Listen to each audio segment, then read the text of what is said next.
qu'est-ce qu'on s'emmerde à se poser des questions? C'est tellement simple, c'est tellement beau, c'est tellement pur. Parce que l'amour est toujours présent. Toujours là, en nous. Voilà. Le découvrir est une chose magnifique.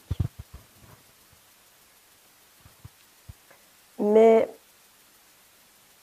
ça ne peut pas tenir. Ça ne peut pas rester réel aussi longtemps qu'on n'a pas compris que tout ce qui monte en soi, qui dit le contraire, ne change rien à ça. Et c'est pas parce que quelqu'un me dit, ou que je regarde un film, ou que je crois que je suis une tulipe, que je deviens une tulipe si je suis une rose. Je ne peux pas être autrement que ce que je suis. Alors, que je me dise, que vous me disiez ce que vous voulez, ne change rien. Jamais. C'est éternel. C'est ce que nous avons de plus profond en nous. Alors, que vous le sachiez ou pas, que vous le voyez ou pas, vous êtes cela. Et ça ne changera pas.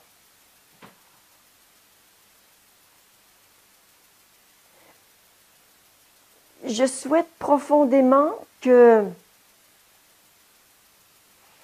ce qui se passe ici soit plus que quelque chose de magnifique pendant 3 jours. J'ai envie que ça reste. Et la question que je me pose souvent, c'est comment je peux faire plus et plus et plus? Alors évidemment, on déblaye, on dépouille, on nettoie,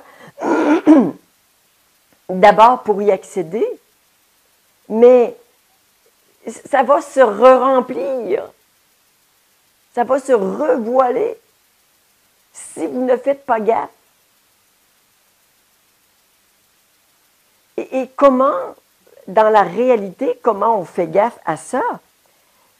C'est de voir que ce que vous êtes, l'immensité de qui nous sommes,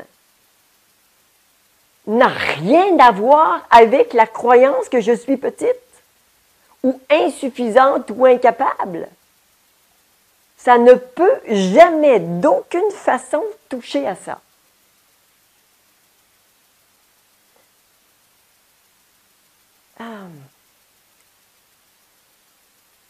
La vraie difficulté, ce ne sont pas nos croyances. Ce n'est pas l'ego. Ce n'est pas le mental.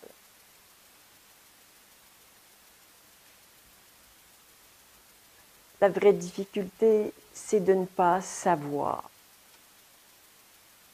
hors de tout doute, qui nous sommes.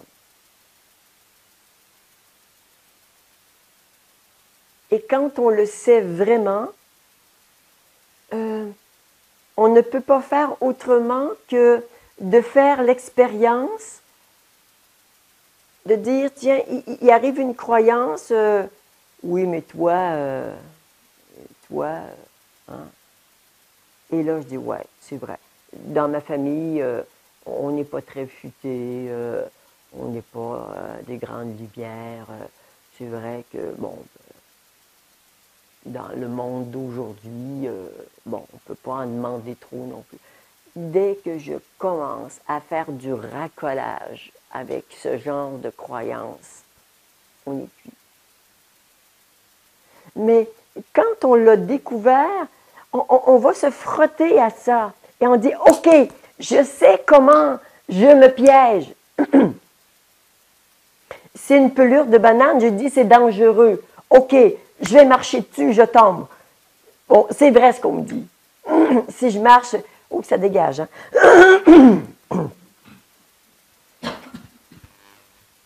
Okay, la prochaine fois, je vois la pelure de banane, soit je marche avec beaucoup, beaucoup de délicatesse, mais je peux aussi passer à côté. Prenez le chemin que vous voulez, mais soyez juste conscient et responsable de ce que vous faites.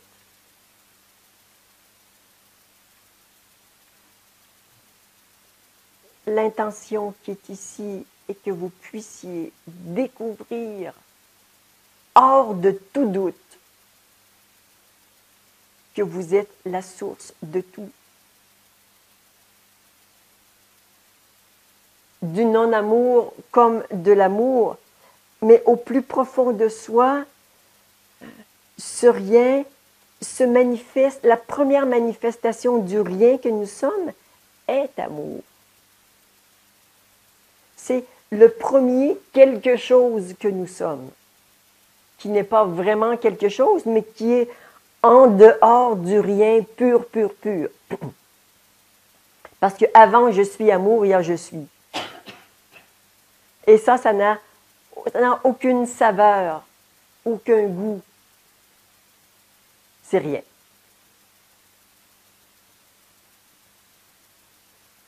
Et dans ce rien que je suis, je vois que je suis tout.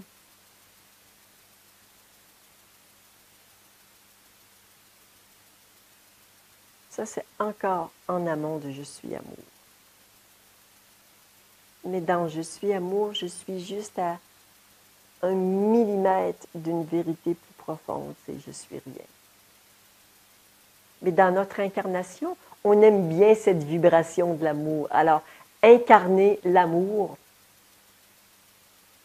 je suis lumière, je suis la vie. Si on fait un choix conscient, ça pourrait être ça plutôt que je ne suis pas digne.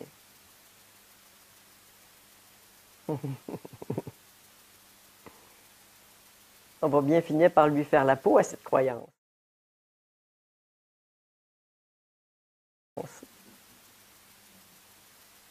Ouais.